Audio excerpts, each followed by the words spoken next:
It's been a big week for investors with reporting season, tech announcements, and even the Fed getting in on the action and announcing some policy. Well, to take us through what the data has shown is Gemma Dale from nabtrade. Gemma, welcome back to ausbiz. How are you doing? Now, I know you had a few boring weeks a while back and then activity started to pick up again, but surely with all the movement in the index, it's been a more interesting week over at nabtrade. Yeah, so volumes are way back up again. Yeah, we saw a really quiet period before COVID hit. Then everyone went absolutely berserk. People were so busy, mostly buying really. And then it started to tail away as prices started to settle down a little bit. Yeah, we saw a few things rocketing, but everything else was kind of pretty stable. And then reporting season's given everyone a bit of room to think about what they want to do with their portfolios, find some opportunity and move around a bit. As you know, our guys are fairly contrarian, so whenever they see anything smashed to pieces, it's a wonderful opportunity to buy it, generally speaking, so long as it's a reasonably good quality company and they anticipate it being around after what's been going on. So a lot of our investors have started moving again. There's a lot of money moving around at the moment. Gemma, does that contrarian nature extend to the buy now, pay later space? Now, I had a couple of chaps on the program earlier today who were very bullish about the outlook for afterpay and splitter particularly.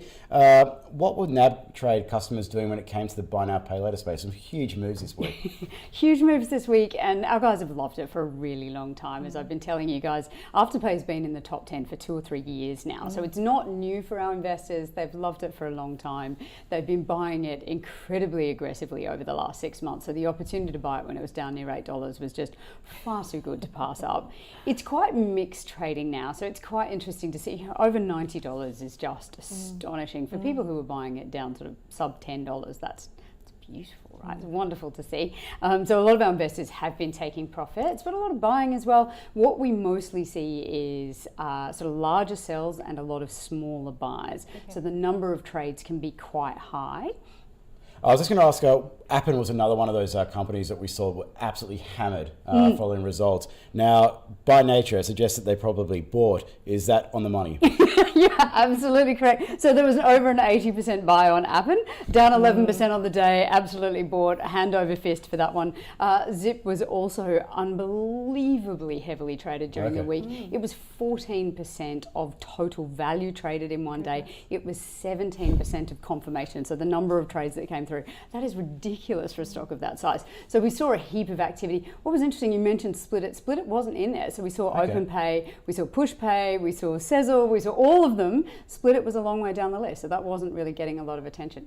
Gemma, which are some of those stocks that were sold off heavily and then your investors jumped back in and scooped them up as a bargain? So the three that we've seen, and so Woodside was probably the biggest earlier in the week. I mean, it's down 40% year on year. I mean, it's absolutely been hurting badly. Quite a few of our investors, not usually anywhere near our top 20. It's not particularly popular in the group, but it's one that, you know, when you see the price come off that aggressively, a lot of our investors are like, there's got to be some upside here at some point. We're going to take that. Whitehaven obviously had an absolutely dreadful week, down 95% for their profit. So a lot of investors saw that as an opportunity to buy also. And AGL was in there. So the energy stocks and obviously our biggest coal miner were the ones that people were after. They've all been hurting really badly during this period, and our investors were like, there's something, might be able to do something with this. Interesting. A few people are getting excited about value at the moment. It's been a tough ride, obviously, over the past decade or so. Banks sit at the epicenter of that here in Australia. Now, they're up today. Now, I've noticed a trading pattern this week. It's been down, up, down, up. So at the moment, we're on an up day. What have nabtrade customers been doing in this space? Participating? Our guys would do exactly what you would expect in this environment. So a lovely day. I think it was on Tuesday. They were up sort of 3 or 4%, pretty much all the banks.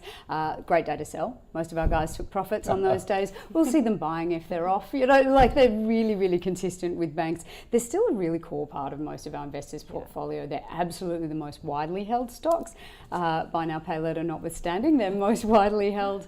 And there is still a view that you will get a consistent dividend, not as great as it used to be, but there is a dividend there. Our self-managed super funds are not giving that up. They will take what they can. When they're fully franked and they're grossed up, it looks really nice in your portfolio. So they will keep those. They'll take a bit of profit where they can. They'll buy them if they come down. I was reading this morning that Porsche is looking to launch its rival to Tesla next year, which sounds very bold to take that on.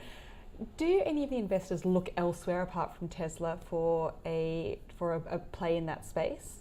We've seen a few different looks over the years, which has been quite interesting. So they're always trying to find, what's the next big thing in that space. We talked about Nikola for a while there, apparently the electric truck manufacturer. The one that's really interesting is NIO. So NIO is the Chinese Tesla, apparently. It's not the first Chinese Tesla. We've heard about several Chinese Teslas over the years, but this is the new one that everybody's talking about. It was our third most traded international stock, and it is all buy at the moment. Is that unusual?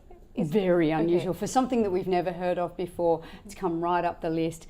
Tesla's still number one. It's still number one. There is always profit taking in it now. Thank God we see some investors just taking a bit off the table, but it is still bought. People love to hold it. They've done so incredibly well out of it. It's been a really nice ride.